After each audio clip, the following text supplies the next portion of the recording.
niin, nyt ollaan ajelemassa Miehikkälään. Ollaan tekemässä Jarkon 40-vuotissynttäreitten videotervehdyksien kasailua. Vuorossa Äiskä. Eilen käytiin Sorsan Markulla, änkytän, sano sana päivässä, älä änkytä, Markulla, ja sieltä saattiin Markku, Maikki ja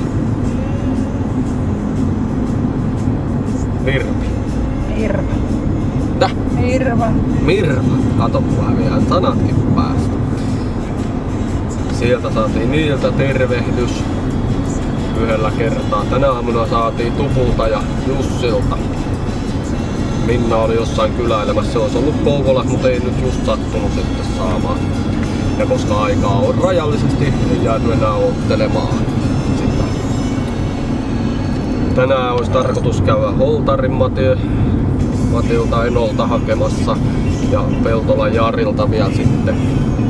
Ja Metsämuurosen Kerratulta myös.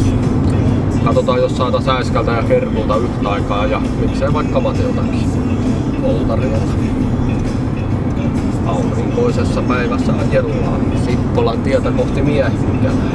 Kiva. Kiitos.